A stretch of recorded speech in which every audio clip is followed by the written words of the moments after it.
Do you ever wonder if money truly brings you freedom, or how deeply it influences your behavior and decisions? Does the way we earn and spend reflect who we are, or is there a deeper philosophy behind it? Today, we're diving into some fascinating ideas about money that might just change the way you think about it forever. In this video, we'll explore 5 more money philosophy lessons you need to know. These lessons are inspired by timeless philosophical debates and historical figures, helping you understand the profound impact money has on our lives, identities, and societies. So, if you're ready to expand your financial mindset, subscribe and let's dive in. Let's begin with the first money lesson you need to know: money and freedom. We often hear that money buys freedom, but what does this really mean? Is financial independence the ultimate form of freedom, or is there more to it than having a big bank account? To answer these questions, let's delve into some thought-provoking philosophical viewpoints, specifically existentialist and libertarian ideas. Existentialist philosophy, notably from thinkers like Jean-Paul Sartre, suggests that freedom is fundamentally about the power to make choices and take responsibility for those choices. From this perspective, money can indeed provide a form of freedom by expanding the range of choices available to us. For instance, having enough money allows you to choose where to live, what kind of work to pursue, and how to spend your time. In this way, financial independence can be seen as a tool that enables us to live more authentically, making decisions that align with our true selves. However, Sartre also warns about the bad faith of mistaking external factors, like money, as the sole sources of our freedom. If we believe that we can only be free when we have a certain amount of wealth, we might be limiting ourselves and ignoring the internal freedom we have to make meaningful choices, regardless of our financial situation. On the other hand, libertarian philosophy, which emphasizes individual freedom and limited government intervention, often views financial independence as a form of personal sovereignty. From this viewpoint, money represents the power to live without external control, whether that be from the government, employers, or societal expectations. In a libertarian sense, achieving financial independence is akin to achieving self-ownership and autonomy, as it reduces your reliance on others and increases your ability to make independent decisions. But here's where it gets intriguing. While both existentialists and libertarians value freedom, they also caution against the idea that money is the only path to it. Existentialists remind us that freedom is an internal state of being and awareness, while libertarians emphasize that money alone does not guarantee true autonomy if societal structures still constrain individual choice. So does money buy freedom? The answer is nuanced. Money can provide the means to exercise freedom in many ways, but it isn't the sole determinant of freedom. True freedom involves an awareness of our choices, a sense of responsibility, and the courage to live authentically, regardless of our financial situation. Moving forward, the next philosophy lessons is the influence of money on human behavior. Philosopher Friedrich Nietzsche once said, "Money is the visible sign of the moral destruction of mankind."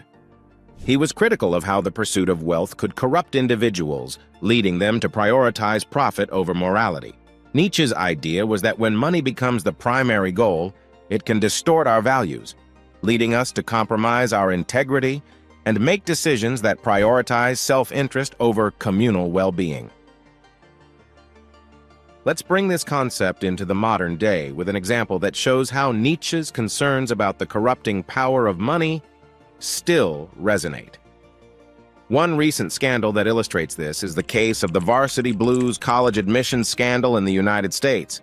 In 2019, this scandal came to light when it was revealed that dozens of wealthy parents, including celebrities and business leaders, were involved in a scheme to bribe college officials, cheat on entrance exams, and fabricate student credentials to get their children admitted into prestigious universities. This scandal exposed a system where wealth and influence were used to circumvent the rules, compromising the integrity of the educational system. This case serves as a clear example of Nietzsche's idea that the pursuit of wealth can lead to moral destruction. Here, the pursuit of social status and the desire to secure an elite education for their children led these individuals to engage in dishonest and unethical behavior. Rather than achieving success through legitimate means, they prioritized personal gain over fairness and integrity. The scandal also sparked a broader conversation about inequality and the influence of wealth in society.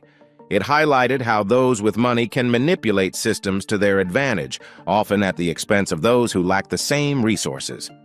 This kind of behavior reinforces Nietzsche's warning about how the pursuit of wealth can lead to a moral decline, where the end goal, whether it's status, power, or admission to an elite institution, justifies unethical means. The Varsity Blues scandal is a reminder that the corrupting influence of money is not just a philosophical idea from the past, but a very real and ongoing issue. It challenges us to consider how we value integrity over material success and to reflect on the ethical implications of our actions in the pursuit of wealth and status. In essence, money has a complex relationship with human behavior. It can either lead us towards self-destruction or be a tool for positive change, depending on how we choose to engage with it. The key is to remain mindful of its influence and strive to use it in ways that align with our deeper values and ethical principles. By the way, if you're enjoying the video so far and want more topics like this, comment below "money philosophy" so I know. Moving on to the next lesson, the philosophy of work and compensation.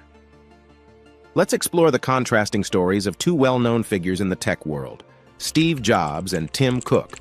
Steve Jobs, co-founder of Apple, is an iconic example of someone whose work was driven by a deep passion and sense of purpose rather than just compensation.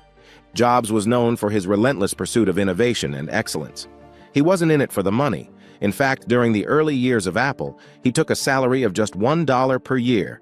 For Jobs, work was about creating something extraordinary, something that could change the world. Steve Jobs famously said, "The only way to do great work is to love what you do." This philosophy shaped his approach to work and compensation. Jobs wasn't motivated by high salaries or material rewards. Instead, he was driven by a desire to create products that were revolutionary. His work was about the intrinsic rewards, the joy of innovation, and the satisfaction of turning a vision into reality. Philosophically, Jobs embodied the idea of finding purpose and meaning in work. His passion for creating had a lasting impact on technology and culture. Jobs' story shows that work can be more than a means to earn money. It can be a form of self-expression and personal fulfillment. In contrast, Tim Cook, the current CEO of Apple, has a different approach. Cook is known for his operational expertise and strategic thinking, focusing on efficiency. Under his leadership, Apple has become one of the most valuable companies in the world, with an emphasis on financial performance and shareholder value. Cook's compensation reflects this focus. In 2020, he earned nearly $265 million, including salary, bonuses, and stock options tied to the company's performance. His approach aligns with the traditional model of work and compensation, where the focus is on achieving financial goals and maximizing profitability. What insights can we gain from this story? These stories of Jobs and Cook highlight two different philosophies of work and compensation. Jobs focused on the intrinsic value of work and the fulfillment it brought him, while Cook emphasizes operational excellence and financial success. There isn't a one-size-fits-all answer to the philosophy of work. Some, like Jobs, are driven by passion, while others, like Cook, prioritize financial success and efficiency.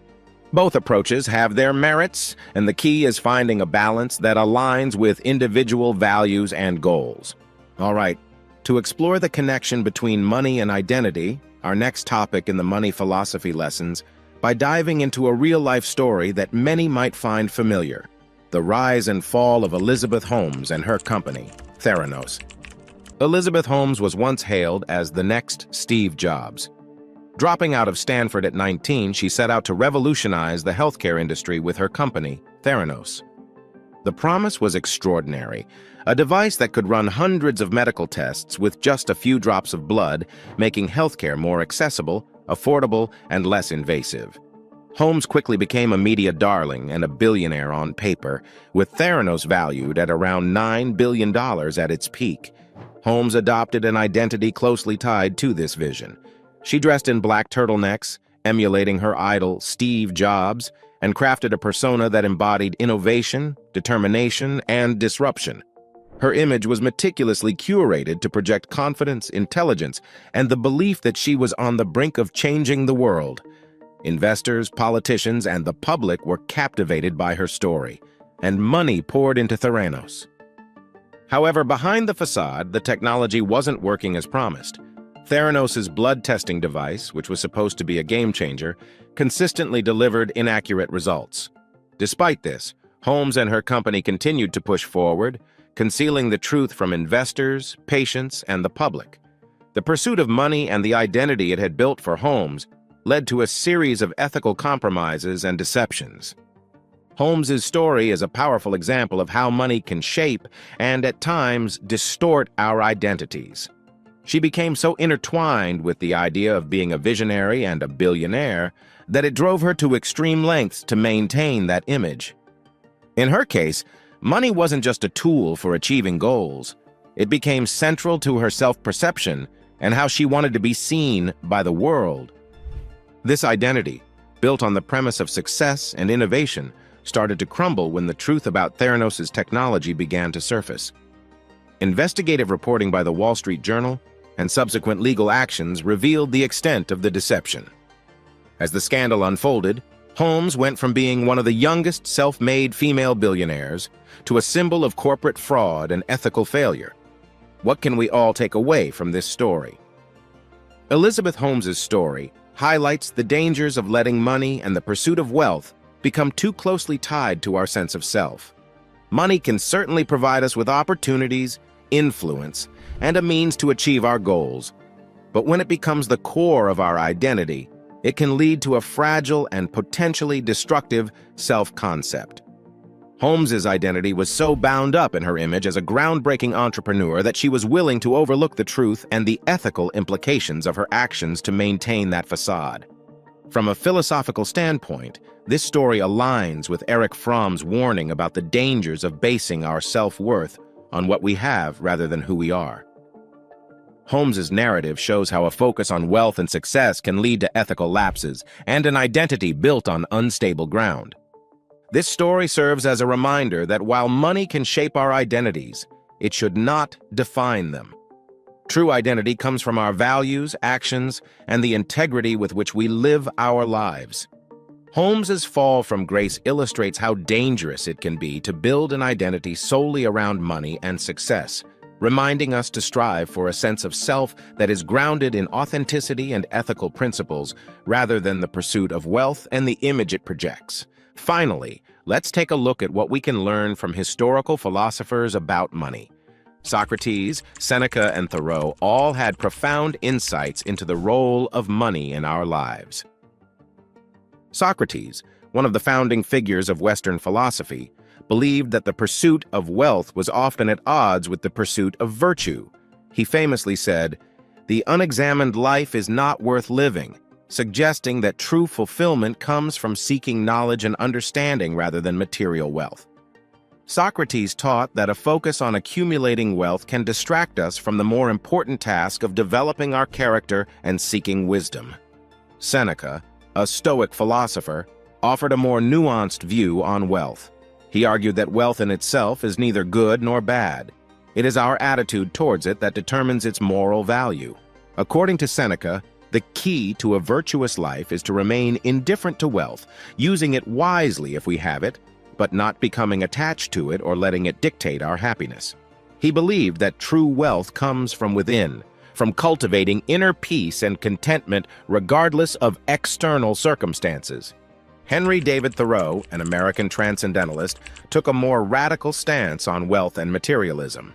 In his famous work, Walden, Thoreau advocated for simple living and self-sufficiency, arguing that our obsession with money and possessions leads to a kind of spiritual poverty. He believed that by reducing our material desires and focusing on the essentials of life, we could achieve a deeper sense of freedom and fulfillment. These historical figures remind us that money is not the ultimate goal of life. Whether it's through Socrates' emphasis on virtue, Seneca's focus on inner contentment, or Thoreau's call for simplicity, the message is clear. The pursuit of wealth should not come at the expense of our values, our relationships, or our inner peace. So, there you have it, 5 essential money philosophy lessons that challenge us to think deeply about the role of money in our lives. From the concept of freedom and the influence of money on human behavior to the moral dilemmas of wealth redistribution and the timeless wisdom of historical philosophers, these lessons offer valuable insights into how we can navigate the complexities of wealth and society. Remember, money is a tool, a powerful one, but it's not the end goal. True wealth comes from understanding our values, making mindful choices, and striving for a life that is rich not just in material terms, but in meaning, purpose, and connection. Now, if you found this video helpful, I highly recommend watching my next video, which is the perfect complement to this one. Thank you for joining us today, and don't forget, share, and subscribe to our channel. Your engagement is like applause for our efforts, and it motivates us to bring even more valuable content your way. So feel free to drop a comment below. I appreciate your support, and I'll see you in my next video.